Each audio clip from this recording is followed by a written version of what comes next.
Hey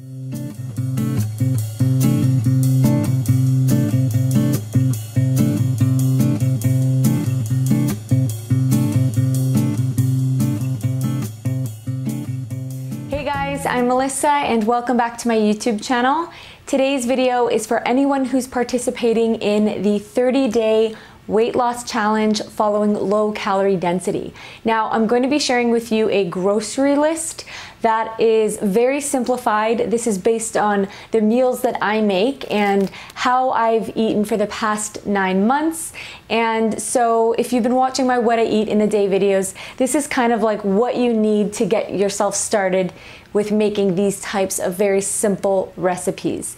And so I'm going to put that in the description box of this video. You can just copy and paste it or take a screenshot of the description box and take that with you when you go grocery shopping or do your grocery shopping online. Now, of course, you can add to that list. If you're not sure if something is compliant with low calorie density, just Google how many calories per pound are in red grapes. And so if you are curious about a specific food that you'd like to add, most veggies are anywhere from 100 to 300 calories per pound. So almost every vegetable is included. You don't need to Google that. Avocado is the exception at 750 calories per pound, and it's kind of like a borderline food. If you want to give pure low calorie density a shot, then I would skip it. To follow this challenge completely, we're going to be sticking with foods that are under 700 calories per pound. Now, I've already released the week 1 video for this challenge with your weekly focus, which is mastering your environment. If you haven't watched that video, go check it out. I will put a link to it in the description box of this video as well. And I'm going to go over the rules of the challenge. Now, I'm going to put rules in quotes. You're an adult, you're the one who knows what's best for you. It's completely up to you how you want to eat, if you want to add in certain things or, stick with this 100% diligently, that's completely your call. But when I am sharing the rules, this is just what I did to lose 25 pounds and how I eat. And so that is completely up to you if you want to follow it by the books or be a bit more loose with the rules. But the rules themselves are, number 1, don't weigh or measure your food. Do not calorie count. Do not restrict your portions. When you're hungry, if you feel like eating more, then go get another plate of food and eat until you're comfortably full. This part is super, super, super important, and it really needs to be emphasized for any of you who are used to feeling like you need to have small portions of food in order to achieve your weight loss goals. Because the foods that we're eating are so dilute of calories because of the water and fiber content that they contain, you really may find that you're having to eat a lot bigger portions than you may be used to. And that's completely normal, so don't feel like you're doing anything wrong. Just follow your hunger drive. When you're full, then stop. You don't need to stuff yourself, but I also don't want you to undereat. And this is super important because if you are under eating and you're still hungry, that's when you crave the junk food. And that's when you're more tempted to go and indulge in higher calorie density foods. So it's really, really, really important that you eat until you're comfortably full. And for that reason, I say don't weigh or measure or portion control, because I just don't want you to be alarmed by the fact that you're eating a big portion of potatoes and beans and veggies and rice. So that is very important. The second rule is no oil, no processed foods, and especially no processed foods that contain oil. Oil is the highest you could possibly get on the calorie density scale. It is almost 4,000 calories per pound. Because oil is so calorie dense, we are going to completely eliminate oil and any food that contains oil. So be sure to take a look at any dressings that you might think, are a super healthy salad dressing, but it contains oil. So we're eliminating that completely. And so I'm going to be putting a list of the foods to avoid in the description box of this video. Now I'm just going to put all of the main things like dried crackers, protein bars, and all of these main foods. But if there's anything that is not on that list and you're curious about it, what I want you to do is just Google how many calories per pound are in raisins. And if it's over 700, it's not on this list, and it's on the foods to avoid list. So we're really focusing on whole plant foods that are under 700 calories per pound. For this reason, fruit juices are also on the do not consume list. Because fruit juice removes the fiber, it is much more calorie dense than having a smoothie or having a whole natural fruit in its full form, which is ideal and encouraged. Fruit is an amazing snack, and I don't want you to limit your amount of fruit intake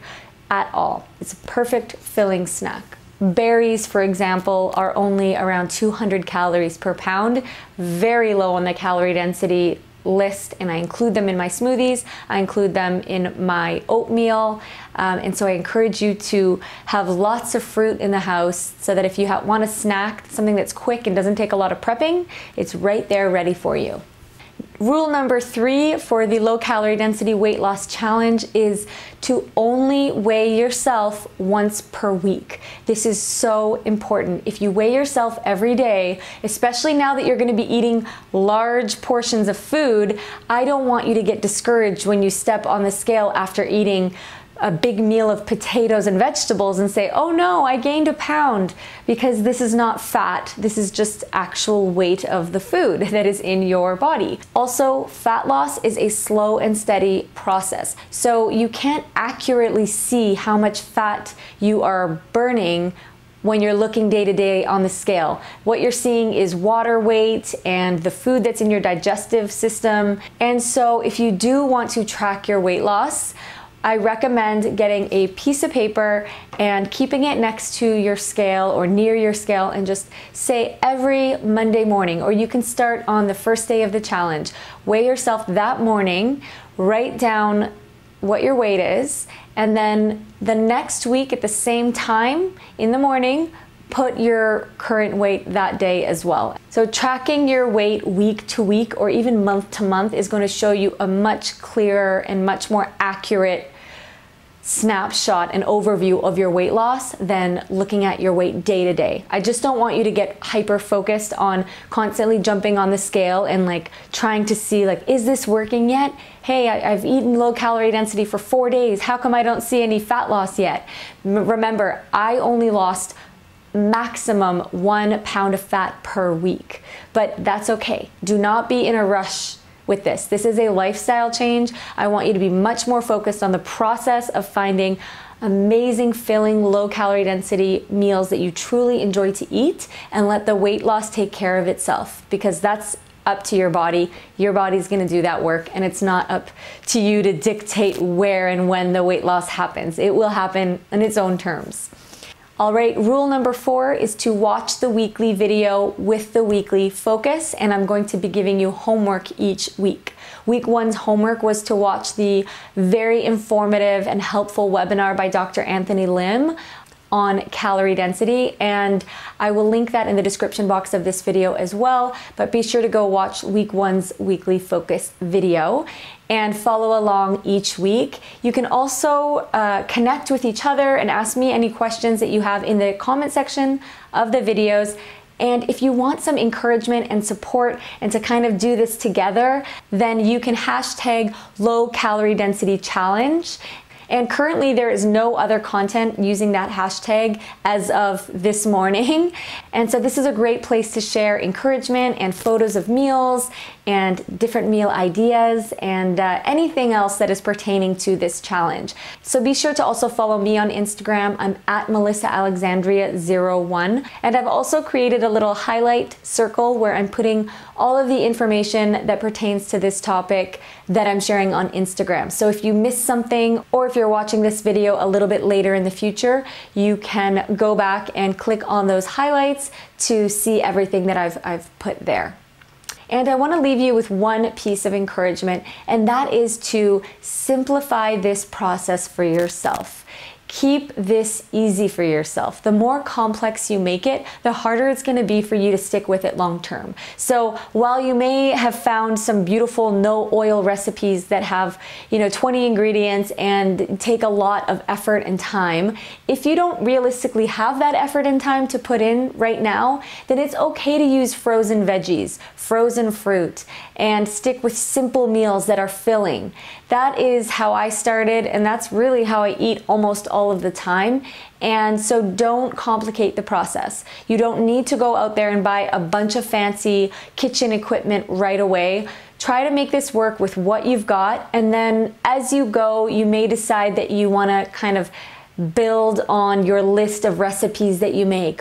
So a great place to start is just by finding 2 or 3 breakfasts, 2 or 3 lunches, and 2 or 3 dinners that you truly love and that fill you up, and you just feel they taste great and you can see yourself eating these meals on repeat throughout your weeks.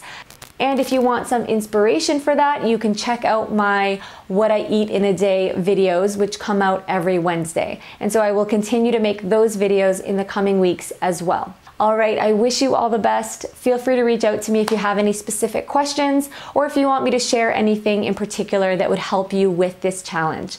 Take it one day at a time, and I'll see you next time. Bye-bye.